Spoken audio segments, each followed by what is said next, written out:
आज अगर आप पुणे के मैप पर उंगली रखो तो सबसे ज्यादा चमकता हुआ सितारा एक ही है, हिंजवड़ी। सोचो 2000 के शुरुआती सालों में जहां बंजर जमीन थी, थोड़े बहुत गांव और एक दो छोटी इंडस्ट्रीज, लेकिन आज वही जगह एक ग्लोबल आईटी हब के रूप में खड़ी है, जहां इन्फोसिस, विप्रो, कॉग्निजेंट, टेक महिंद्रा जैसे जायंट्स के ग्लास फसाड वाले कैंपसेस रोज सुबह से शाम तक लाखों लोगों को अपने अंदर समाते हैं। हर दिन लगभग 3-4 लाख वर्किंग प्रोफेशनल्स हिंजवड़ी से गुजरते हैं। सुबह सुबह आप अगर फेज 1 या फेज 2 के चौक्स पे खड़े हो जाओ तो आपको एक मॉडर्न डे माइग्रेशन दिखेगा। Thousands of two wheelers, cabs और कंपनी बसेस जैसे एक आर्मी की तरह कैंपस की तरफ मार्च करती है। ऐसे सीन शायद ही आपको पुणे के किसी और कॉर्नर में मिले, और डेवलपर्स ने इस कहानी को अपने एड्स में गोल्ड बना दिया है। होर्डिंग्स पे लिखा होता है 5 minutes from IT park, walk to work, next Silicon Valley. Real estate के लिए हिंजवड़ी एक मार्केटिंग ड्रीम है, क्योंकि यहाँ बायर्स का एक रेडीमेड ऑडियंस है। Young IT couples, bachelor sharing flats और वो लोग जो अपना पहला घर लेना चाहते हैं एक अफोर्डेबल येट एस्पिरेशनल एरिया में। चलो एक छोटी सी कहानी सुनते हैं। रोहित और नेहा एक यंग आईटी कपल, दोनों फेज 2 के अलग अलग कैंपसेस में काम करते हैं। उनकी शादी के तुरंत बाद उन्होंने डिसाइड किया कि walk to work lifestyle best होगा। एक 2 BHK फ्लैट लिया हिंजवड़ी में ताकि कम्यूट का टेंशन खत्म हो। ब्रोशर में जो स्विमिंग पूल और क्लब हाउस दिख रहे थे, उन्होंने सोचा वीकेंड का लाइफ सॉर्टेड है। लेकिन कुछ ही महीने बाद रियलिटी सामने आई। ऑफिस तक जाने में उन्हें अभी भी ट्रैफिक का सामना करना पड़ता था, और सबसे बड़ा झटका तब लगा जब पता चला कि प्रोजेक्ट के प्रॉमिस एमिनिटीज भी कंप्लीट नहीं हुए हैं। ये सिर्फ रोहित नेहा की कहानी नहीं है, यहाँ हर तीसरा बायर ऐसे ही एक्सपेक्टेशन वर्सेस रियलिटी का क्लैश फील करता है। और इसलिए हिंजवड़ी एक ऐसी जगह बन गई है जिसके बारे में हर किसी का अपना वर्जन है। कुछ के लिए ये ड्रीम लोकेशन है और कुछ के लिए सिर्फ एक कॉम्प्रोमाइज। तो आज हम एक सवाल का जवाब ढूंढने की कोशिश करेंगे। 2025 में हिंजवड़ी सिर्फ एक रेंटल मार्केट है या एक जगह जहां लॉन्ग टर्म लाइफस्टाइल और ग्रोथ के लिए इन्वेस्ट करना वर्थ है। सबसे पहला फैक्टर है राजीव गांधी इन्फोटेक पार्क, जो फेज 1, फेज 2 और फेज 3 में फैला हुआ है। यही वो कैंपस क्लस्टर है जहां से पुणे की आईटी स्टोरी शुरू हुई। आज के दिन सिर्फ हिंजवड़ी आईटी पार्क में ही लगभग 1.5 लाख से ज्यादा प्रोफेशनल्स काम करते हैं। ये एक मिनी सिटी के बराबर है। आईटी की वजह से यहाँ पे एक डायरेक्ट और इनडायरेक्ट इकोसिस्टम क्रिएट हुआ। Cabs, hostels, food courts, weekend hangout spots सब यहाँ ग्रो हुआ। दूसरा हाई फैक्टर है मेट्रो कनेक्टिविटी। पुणे मेट्रो का पर्पल लाइन जो सिविल कोर्ट से हिंजवड़ी तक प्लान हुआ है, उसने इन्वेस्टर्स के बीच में एक नई एक्साइटमेंट क्रिएट की। ब्रोशर्स में बोल्ड लेटर्स में लिखा जाता है metro station at your doorstep. आज के बायर्स को लगता है कि जैसे ही मेट्रो चलने लगेगी, हिंजवड़ी के रेट्स ऑटोमेटिक रॉकेट बन जाएंगे। तीसरा पॉइंट, बानेर और बालेवाड़ी का स्पिल ओवर इफेक्ट। बानेर 2016 से 2020 के बीच में इतना एक्सपेंसिव हो गया कि मिड इनकम बायर्स के लिए ऑलमोस्ट आउट ऑफ रीच हो गया। बालेवाड़ी के भी रेट्स ऊपर गए। नेचुरली डिमांड ढकेला गया टुवर्ड्स हिंजवड़ी, जहां अब भी आपको 80 to 90 लाख में 2 BHK मिल जाता है। डेवलपर्स ने इस प्राइस गैप को हाइप बनाया। अगला हाइप क्रिएट करते हैं बिग टाउनशिप जैसे मेगापोलिस, परांजपे, लाइफ रिपब्लिक। ये प्रोजेक्ट्स एक मिनी सिटी के कॉन्सेप्ट के साथ लॉन्च हुए। अंदर स्कूल, ऑफिस, सब कुछ। मार्केटिंग में ये आइडिया एकदम तगड़ा बिकता है, live, work, play, all inside one gated community. लेकिन हाइप सिर्फ लोकल नहीं है, इन्वेस्टर्स फ्रॉम मुंबई भी इसको फ्यूल करते हैं, क्योंकि मुंबई का एवरेज फ्लैट प्राइस 35,000 से 45,000 पर स्क्वायर फीट है, और हिंजवड़ी में 6,000 से 9,000 स्क्वायर फीट की रेंज में प्रॉपर्टी मिल जाती है। नेचुरली मुंबई के एनआरआई और इन्वेस्टर्स के लिए ये एक लो एंट्री हाई रिटर्न मार्केट बन जाता है। और अब 2025 में हाइप और बढ़ गया है, क्योंकि रिपोर्ट्स के हिसाब से पुणे का आईटी एक्सपोर्ट $15 बिलियन क्रॉस कर चुका है, जिसमें सबसे बड़ा शेयर है हिंजवड़ी का। नास्कॉम और कुशमन एंड वेकफील्ड के डेटा के हिसाब से अगले 5 सालों में हिंजवड़ी और एडजेसेंट मारुंजी, मान, वाकड़ के एरियाज में और एक्सपांशन होने वाला है, और इस फ्यूचर प्रोजेक्शन ने प्रॉपर्टी बायर्स को और अट्रैक्ट कर दिया है।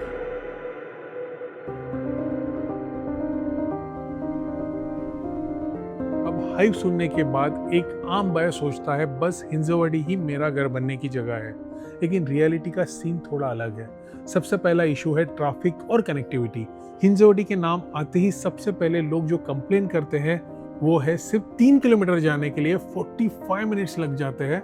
आईटी पार्क के गेट्स के आसपास काफी कंजेस्टेड होता है।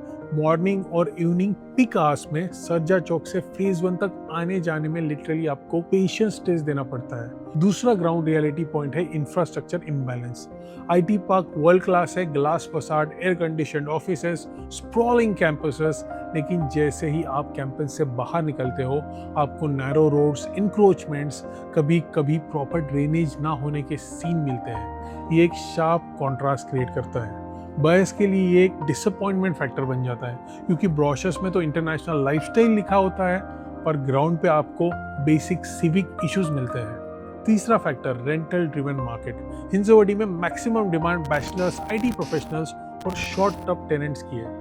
हर प्रोजेक्ट्स में आपको हॉस्टल्स, पीजीज और शेयर्ड फ्लैट्स काफी मिलते हैं। मतलब अगर आप एंड यूजर हो आपको अपने पड़ोस में हमेशा एक फ्लोटिंग पॉपुलेशन मिलेगा। फैमिली बायर्स के लिए ये चीज लाइफस्टाइल कॉम्प्रोमाइज बन जाती है। एक और बड़ा पॉइंट है सोशल इंफ्रास्ट्रक्चर। हिंजवडी में अब भी आपको वो प्रीमियम स्कूल, बिग हॉस्पिटल्स और मॉल्स लिमिटेड ही मिलते हैं। यस, कुछ नए डेवलपमेंट्स आए हैं जैसे fountain head school, Ruby hall clinic के एक्सटेंशंस, लेकिन कंपैरिजन बानेर और कोथरूड के लाइफस्टाइल से करो तो हिंजवडी अब भी पीछे है। चौथा हार्श रियलिटी चेक। अभी भी हिंजवडी में डिलेड प्रोजेक्ट्स है और उसी के साथ बायर में फ्रस्ट्रेशन भी। बायर्स को 3-4 साल पोजीशन के लिए वेट करना पड़ता है। बिल्डर एड्स में पोजीशन में 2022 लिखा होता है लेकिन ग्राउंड पे 2025 तक भी कुछ टावर्स अंडर कंस्ट्रक्शन दिखते हैं। और क्योंकि ये area largely first time home buyers और इन्वेस्टर्स को अट्रैक्ट करता है, कंप्लेंट्स और डिस्प्यूट्स भी ज़्यादा रिकॉर्ड होते हैं। और सबसे बड़ा ग्राउंड लेवल गैप है प्राइस वर्सेस लाइफस्टाइल मिसमैच। एक बायर का केस लेते हैं सौरभ, एक 32 ईयर ओल्ड आईटी इंजीनियर जो 2020 में हिंजवडी फेज 2 में एक 2 BHK लेता है 55 लाख में। उसने सोचा था कि 3 साल में प्राइस डबल हो जाएगा, लेकिन 2025 में उसका फ्लैट हार्डली 68 to 70 लाख का ही है। ग्रोथ हुई लेकिन जो बानेर और खराड़ी के बायर्स ने देखा उसके कंपैरिजन में कम है। यही है ग्राउंड ट्रूथ। तो हाँ, हिंजवडी का हाइप बड़ा है लेकिन ग्राउंड रियलिटी उतनी ग्लैमरस नहीं है जितनी मार्केटिंग दिखाता है और एक मैच्योर बायर को ये डिफरेंस समझना जरूरी है। सबसे पहले देखते हैं आईटी कपल्स और यंग प्रोफेशनल्स। अगर आप दोनों हस्बैंड वाइफ आईटी में काम करते हो और दोनों का ऑफिस फेज 1 से फेज 3 में ही है तो हिंजवडी एक क्लियर विनर है। कम्यूट के चक्कर में हर दिन 2-3 घंटे बच जाते हैं लेकिन कंडीशन सिंपल है, आपको अपना सोशल लाइफ थोड़ा कॉम्प्रोमाइज करना पड़ेगा। दूसरा बायर टाइप है लॉन्ग टर्म इन्वेस्टर्स। हिंजवडी एक रेंटल हॉटस्पॉट है। आज भी यहाँ पे 1 BHK 15 से 20,000 रेंट पे इजीली चला जाता है। 2 BHK 25,000 to 35,000 तक भी चला जाएगा। फ्लोटिंग आईटी क्राउड की वजह से वैकेंसी कम होती है। मतलब अगर आपको स्टेडी रेंटल इनकम चाहिए तो हिंजवडी एक कैश फ्लो फ्रेंडली मार्केट है, लेकिन एप्रिसिएशन के लिए पेशेंस चाहिए। यहाँ प्राइस ग्रोथ स्लो और स्टेडी है। बानेर जैसा 3 साल में बूम नहीं मिलता। अगर आपको 7 से 8 साल रुकना है और रेंटल से मंथली कैश इनफ्लो लेना है तो ये मार्केट आपके लिए परफेक्ट है। तीसरा प्रोफाइल है एंड यूजर जो अफोर्डेबिलिटी के चक्कर में कॉम्प्रोमाइज करते हैं। सपोज एक यंग फैमिली है जिसका बजट 80 to 90 लाख है, तब हिंजवडी एक एंट्री गेट बन जाता है। आपको मॉडर्न सोसाइटीज मिल जाती है, स्विमिंग पूल, जिम, जो शायद बानेर के रीसेल फ्लैट में ना मिले। मतलब लाइफस्टाइल एमिनिटीज तो है, बस लोकेलिटी थोड़ी रॉ है। हिंजवडी अभी भी एक यूथ ड्रिवन मार्केट है, not necessarily a family first market. एक और इंटरेस्टिंग कैटेगरी है स्पेक्यूलेटर्स। वो लोग जो future IT jobs plus metro project is equal to boom के एजम्पशन पे खरीदते हैं। ये रिस्की है क्योंकि हिंजवडी में ऑलरेडी ओवर सप्लाई है। अगर सप्लाई डिमांड से ज्यादा है तो प्राइस अप्रिसिएशन हमेशा लिमिटेड रहेगा। अगर आप प्योरली स्पेक्यूलेशन के बेसिस पे खरीद रहे हो, हिंजवडी के फ्लैट्स में क्विक फ्लिप करना मुश्किल है। तो समरी सिंपल है, हिंजवडी बेस्ट है young IT couples, rental income investors और budget constraint first time buyers के लिए। अगर आप उस प्रोफाइल में फिट होते हैं तो इट मेक्स सेंस। अगर आप नहीं होते तो आपको कॉम्प्रोमाइज लगेगा।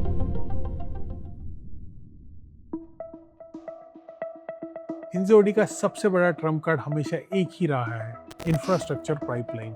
अगर आप करंट ट्रैफिक, कम्यूट और कनेक्टिविटी देखते हैं तो क्लियरली लगता है कि ये एरिया बॉटलनेक है। लेकिन अगले 5 से 10 सालों के लिए जो प्लान्स बना रहे हैं उनका असर हिंजवडी के प्रॉपर्टी मार्केट पे डायरेक्टली आने वाला है। सबसे ज्यादा डिस्कशन मेट्रो को लेकर ही है। अभी जो पुणे मेट्रो चल रही है वो शिवाजी नगर, पीसीएमसी, कल्याणी नगर के आसपास एक्टिव है, लेकिन हिंजवाड़ी के लिए फेज 3 सबसे क्रिटिकल है, Shivaji Nagar to Hinjawadi metro corridor. आज अगर एक आईटी एम्प्लॉय हिंजवाड़ी से सिटी सेंटर कम्यूट करता है तो उसे 1 से 1.5 घंटे लग जाते हैं। मेट्रो के ऑपरेशनल होने के बाद वो जर्नी 25 to 30 मिनट्स में हो सकती है। मतलब कम्यूटिंग का पूरा इक्वेशन चेंज हो जाएगा। डेवलपर्स ऑलरेडी इस प्रोजेक्ट को बेच रहे हैं ब्रोशर में, future ready location, metro at your doorstep, लेकिन ग्राउंड रियलिटी है कि अभी एग्जीक्यूशन स्लो है, डिलेज है और हिंजवडी कॉरिडोर के कंप्लीट होने में इजीली 4 से 5 साल लग सकते हैं। तो इन्वेस्टर को पेशेंस रखना ही पड़ेगा। दूसरा मेजर प्रोजेक्ट है पुणे रिंग रोड, जो हिंजवडी को सिटी के मल्टीपल नोड से डायरेक्टली कनेक्ट करेगा, like Pune Bangalore highway, Pune Mumbai expressway और नगर रोड। मतलब ट्रैफिक का लोड डिस्ट्रीब्यूट होगा और कनेक्टिविटी बनेगी वाकड़, बावधन और मोशी तरफ। ये चीज हिंजवडी को एक सेल्फ कंटेन्ड हब से कनेक्टेड हब बनाएंगी। अगर हम बात करें कमर्शियल एंड आईटी एक्सपेंशन की, आईटी हब्स कभी स्टैटिक नहीं होते, उनका ग्रोथ एक वेव में होता है। हिंजवडी में already Infosys, Wipro, TCS, Cognizant, persistent जैसे जायंट्स बैठे हैं, लेकिन अगले 5 साल में multiple grade A office parks और फ्लेक्सी ऑफिस स्पेसेस अनाउंस हो चुके हैं। इसका डायरेक्ट मतलब है कि रेंटल डिमांड स्टेबल रहेगी, क्योंकि आईटी इन्फ्लक्स कभी रुकता नहीं। आज की डेट में हिंजवडी के सोशल फैब्रिक काफी लिमिटेड है। स्कूल्स, हॉस्पिटल्स, मॉल अभी काउंटेबल ही है, लेकिन डेवलपर्स इस गैप को फिल करने के लिए पुश कर रहे हैं। ये सब सुन के लगता है कि हिंजवडी का फ्यूचर एकदम शाइनी है, लेकिन सच ये है कि एप्रिसिएशन फास्ट नहीं होगा, स्लो कंपाउंडिंग ग्रोथ होगी। अभी के प्राइसेस 8 to 10,000 स्क्वायर फीट के आसपास है, लेकिन अगले 5 साल में ये इजीली 12 to 14,000 स्क्वायर फीट के पास हो सकता है। मतलब 30 to 40% का ग्रोथ। लेकिन अगर आपको 2x या 3x मल्टीप्लायर चाहिए तो वो हिंजवडी में आपको मुश्किल है। तो सवाल ये है, हिंजवडी हाइप है, होप है या हेडेक? सच ये है कि ये तीनों चीजों का मिक्स है। अगर आप रेंटल इनकम के लिए इन्वेस्ट कर रहे हो, हिंजवडी एक होप है, स्टेबल डिमांड, स्टेडी यील्ड। अगर आप कैपिटल अप्रिसिएशन के लिए आए हो, हिंजवडी एक हाइप है, ग्रोथ होगी लेकिन एक्सपोनेंशियल नहीं। और अगर आप एक लाइफस्टाइल लिविंग के लिए देख रहे हो तो आज की डेट में हिंजवडी एक हेडेक हो सकता है। तो अगर आप हिंजवडी में इन्वेस्ट कर रहे हो तो अपने डिसीजन को शॉर्ट टर्म इमोशनल मार्केटिंग के चक्कर में मत लो। सोचो कि आप कौन हो, एक रेंटल ड्रिवन इन्वेस्टर, एक लॉन्ग टर्म प्लानर या एक लाइफस्टाइल सीकर। क्योंकि हिंजवडी आपको सपने बेच सकता है, पैसे दे सकता है या सिर्फ फ्रस्ट्रेशन भी दे सकता है। और एंड में रियल एस्टेट एक सिंपल रूल है, लोकेशन तभी काम आती है जब आपका लाइफस्टाइल और आपके गोल्स उसके साथ मैच करते हो। हिंजवडी उसी टेस्ट में पास या फेल होता है।